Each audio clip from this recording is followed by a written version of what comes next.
নমস্কার বন্ধুরা, দেবযানী লাইফে আপনাদের সবাইকে জানাই স্বাগতম। আজকে এই ভিডিওতে আমরা দেখব 1988 সাল থেকে 2002 সাল পর্যন্ত ভারতের 25 পয়সার গন্ডার ছাপ কয়েনের পুরো বিবরণ। 2025-এ সাইনাথ রেডাপ্পা যে মূল্যায়ন করেছে সেই মূল্যায়ন অনুযায়ী আমরা ধাপে ধাপে প্রত্যেকটা ইয়ারের কয়েন সম্পর্কে জানতে চেষ্টা করব। কোন কয়েনটা স্কেয়ার আর কোন কয়েনটা রেয়ার সব কিছু বিবরণ তুলে ধরবো এই ভিডিওর মাধ্যমে। আপনারা অবশ্যই পাশে থাকবেন এবং পুরোটা ভিডিও দেখতে চেষ্টা করবেন। তাহলে চলুন বন্ধুরা, কয়েনটার গঠন সম্পর্কে একটু আলোচনা করি। 1988 থেকে 2002 সালের 25 পয়সার গন্ডার কয়েনটি ফেরিরিটিক স্টেইনলেস স্টিল দিয়ে তৈরি করা হয়েছে, যার ব্যাস 19 মিমি এবং ওজন 2.8 গ্রাম। এতে একদিকে আছে অশোক স্তম্ভ ও ভারত ইন্ডিয়া, অন্যদিকের বাম দিকে মুখ করা একটি গন্ডারের ছবি রয়েছে, তার নিচে শাল খোদাই করা আছে। এই কয়েনটা গন্ডারের চিহ্নটা দেখিয়ে আমাদের বন্যপ্রাণীদের রক্ষা করা বা সংরক্ষণ করার ব্যাপারে ইঙ্গিত করা হয়েছিল। কিনারটা মসৃণ। তাহলে চলুন বন্ধুরা, আমরা একে একে প্রত্যেকটা ইয়ারের কয়েন সম্পর্কে জেনে নিই। 1988 সালে এই কয়েনটা বেরিয়েছিল বোম্বে, কলকাতা, হায়দ্রাবাদ, নয়ডা, ওটা থেকে। তো বোম্বে যে কয়েনগুলি আছে সেগুলি স্কোয়ার ক্যাটাগরির কয়েন। এক্সট্রা ফাইনে এই কয়েনটার দাম পড়বে 15 টাকা আর ইউএনসি হলে 50 টাকা। কলকাতা থেকে যেটা বেরিয়েছে সেটাও স্কোয়ার কয়েন। এক্সট্রা ফাইনে 25 টাকা দেবে, ইউএনসিতে 50 টাকা দেবে।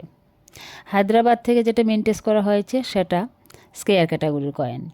এক্সট্রা ফাইনে আপনাকে দেবে 25 টাকা এবং ইউএনসি কন্ডিশনও আপনি 50 টাকা পাবেন।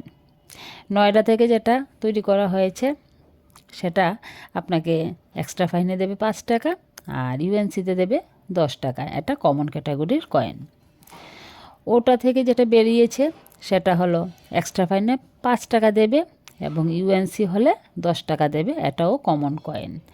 তাহলে আপনারা মিন্টেজ দেখে দেখে, কয়েনের নিচে মিন্ট মার্ক থাকে, সেই মিন্ট মার্ক দেখে দেখে আপনাদের কাছে যদি থাকে তো মিলিয়ে নিতে পারবেন। আর অবশ্যই আমাকে জানাবেন কমেন্ট করে কার কার কাছে আছে। তারপর আসি চলুন 1989-এর কয়েনগুলি সম্পর্কে। তো 1989-এ যে 25 পয়সার গন্ডার ছাপের কয়েনগুলি তৈরি করা হয়েছিল সেগুলি সাধারণত বোম্বে, কলকাতা, হায়দ্রাবাদ, নয়ডায় মিন্টেজ করা হয়েছিল, মানে তৈরি করা হয়েছিল। তো বোম্বে থেকে যে কয়েনটা বেরিয়েছে সেটা স্কোয়ার ক্যাটাগরির কয়েন। এক্সট্রা ফাইনে আপনাকে 15 টাকা দেবে এবং ইউএনসি হলে 50 টাকা দেবে। কলকাতা থেকে যেটা বেরিয়েছে সেটা কমন ক্যাটাগরির কয়েন। এক্সট্রা ফাইনে আপনাকে 5 টাকা দেবে এবং ইউএনসিতে দেবে আপনাকে 20 টাকা।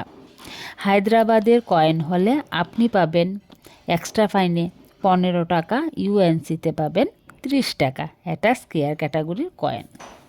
নয়ডা থেকে যেটা বেরিয়েছে সেটা এক্সট্রা ফাইনে 5 টাকা দেবে এবং ইউএনসিতে দেবে আপনাকে 10 টাকা, কারণ এটাও কমন। 1990-এ যে 25 পয়সার গন্ডার ছাপের কয়েনগুলি বেরিয়েছে টোটাল 4টা মিন্ট থেকে বেরিয়েছে বোম্বে, কলকাতা, হায়দ্রাবাদ, নয়ডা। এক্সট্রা ফাইনে বোম্বে মিন্টেজ করা কয়েনগুলির দাম এক্সট্রা ফাইনে আপনাকে দেবে 5 টাকা, ইউএনসিতে দেবে 10 টাকা। এটা কমন ক্যাটাগরির কয়েন। কলকাতা থেকে যেটা বেরিয়েছে এক্সট্রা ফাইনে আপনি পাবেন 5 টাকা, ইউএনসিতে পাবেন 30 টাকা। এটা স্কোয়ার ক্যাটাগরির কয়েন। হায়দ্রাবাদ থেকে যেটা বেরিয়েছে সেটা এক্সট্রা ফাইনে আপনাকে দেবে 15 টাকা, ইউএনসিতে দেবে 30 টাকা। এটাও স্কোয়ার ক্যাটাগরির কয়েন। নয়ডা এক্সট্রা ফাইনে আপনাকে দেবে 5 টাকা, ইউএনসিতে দেবে 30 টাকা। এটা স্কোয়ার ক্যাটাগরির কয়েন। এখন আসি 1991 সালের কয়েনগুলি। 1991 সালের 25 পয়সার গন্ডার ছাপের কয়েন মিন্ট করা হয়েছিল সাধারণত বোম্বে, কলকাতা, হায়দ্রাবাদ, নয়ডা। বেশিরভাগ কয়েনই কিন্তু এই 4টা মিন্টেজ থেকেই মিন্টেজ আমরা দেখতে পাই, আর মাঝে মধ্যে আলাদা কোনো নাম শুনতে পাই। আচ্ছা, যাই হোক, তো 1991 সালের কয়েনগুলি, বোম্বের কয়েনটা এক্সট্রা ফাইনে আপনাকে 5 টাকা দেবে। যদি আপনার কাছে বোম্বে কয়েন থাকে, বোম্বে মিন্টের, যেমন কয়েনের মাঝখানে, কয়েনের নিচে আপনি দেখবেন একটা ডায়মন্ড মার্ক থাকবে, সেটা হলো বোম্বের। তো বোম্বে থেকে যদি কয়েনটা বেরিয়ে থাকে এক্সট্রা ফাইনে আপনাকে 5 টাকা দেবে আর ইউএনসি হলে 20 টাকা দেবে। এটা কমন রেয়ারিটি কয়েন।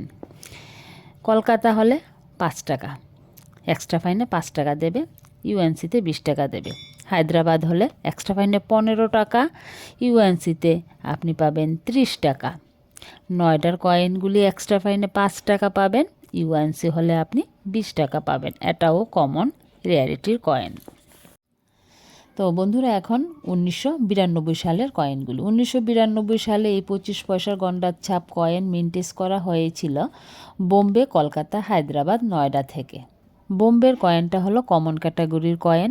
এক্সট্রা ফাইনে আপনি পাবেন 5 টাকা, ইউএনসি কন্ডিশনে আপনি পাবেন 10 টাকা। কলকাতার কয়েনটা হলো স্কেয়ার ক্যাটাগরি কয়েন। এক্সট্রা ফাইনে আপনাকে দেবে 5 টাকা এবং ইউএনসিতে দেবে 10 টাকা।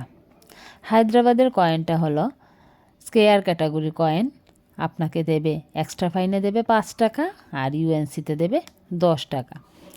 নয়ডার কয়েন কমন রেয়ারিটির কয়েন, এটা আপনাকে এক্সট্রা ফাইনে 5 টাকা দেবে আর ইউএনসি হলে 10 টাকা পাবেন। এখন আসছি 93 কয়েন নিয়ে। আপনারা 93টাকে 1993 বা 1993টাকে ভালো করে একটু ফলো করে শুনবেন। 1993 এর কয়েনগুলি সম্পর্কে একটু ভালো করে মনোযোগ দিয়ে শুনতে চেষ্টা করুন। 1993 সালে 25 পয়সার গন্ডার ছাপ কয়েনটা বেরিয়েছিল 4টা মিন্ট থেকে, বোম্বে, কলকাতা, হায়দ্রাবাদ, নয়ডা। বোম্বের কয়েনটা স্কেয়ার রেয়ারিটির কয়েন। এক্সট্রা ফাইনে আপনি পাবেন 100 টাকা, ইউএনসি হলে পাবেন 250 টাকা। কলকাতার কয়েনটা হলো স্কেয়ার রেয়ারিটি কয়েন। এক্সট্রা ফাইনে আপনাকে দেবে 100 টাকা, ইউএনসিতে দেবে 250 টাকা। এবং হায়দ্রাবাদের কয়েনটা হলো রেয়ার। 1993 সালে 25 পয়সার গন্ডার ছাপওয়ালা কয়েন হায়দ্রাবাদের মিন্ট হলে এটা রেয়ার কয়েন। এক্সট্রা ফাইনে আপনি পাবেন 8,000 টাকা এবং ইউএনসি কন্ডিশন হলে আপনি পাবেন 20,000 টাকা। এই কয়েনটার মধ্যে হায়দ্রাবাদের মিন্ট থাকতে হবে, একটা স্টার মার্ক থাকবে। হায়দ্রাবাদের মিন্টের মার্ক হলো স্টার মার্ক, মনে রাখবেন। সনটা দেখবেন 1993-এর আছে কি না আপনার কাছে। তারপর নয়ডা কমন ক্যাটাগরির কয়েন, এটা এক্সট্রা ফাইনে পাবেন 50 টাকা এবং ইউএনসিতেও আপনি পাবেন 50 টাকা। তো বন্ধুরা, আশা করি 1988 থেকে 2002 সালের গন্ডার ছাপ 25 পয়সার কয়েন নিয়ে আজকের ভিডিওটি আপনাদের কাজে লেগেছে। কয়েনের দাম, কন্ডিশন ও চাহিদার উপর পরিবর্তিত হতে পারে। আপনাদের কাছে যদি এই সিরিজের কোনো বিরল 25 পয়সার কয়েন থাকে, কমেন্টে অবশ্যই জানাতে ভুলবেন না। ভিডিওটি ভালো লাগলে লাইক করুন, শেয়ার করুন এবং নতুন কয়েন ভিডিও পেতে চ্যানেলটিকে সাবস্ক্রাইব করে পাশে থাকুন। ধন্যবাদ। আজ এখানেই বিদায় নিচ্ছি, আবার দেখা হবে নতুন একটা ভিডিওতে। টাটা, ভালো থাকুন, সুস্থ থাকুন। তো বন্ধুরা, আজকে ভিডিওটা এতটুকুই থাকবে। বাকি ইয়ারগুলি যদি আপনারা জানতে চান তাহলে অবশ্যই কমেন্ট বক্সে জানিয়ে দেবেন, আমি বাকি ইয়ারগুলিও আপনাদেরকে বলে দেব। আর ভিডিওটা যদি ভালো লাগে অবশ্যই পাশে থাকবেন আর একটু উৎসাহ দেবেন। আপনাদের একটা কমেন্ট পেলে অনেকটা উৎসাহ পাই। টাটা বন্ধুরা, ভালো থাকবেন, সুস্থ থাকবেন, ভগবানের কাছে এটাই প্রার্থনা করি। তো আবার দেখা হবে নতুন একটা ভিডিওতে।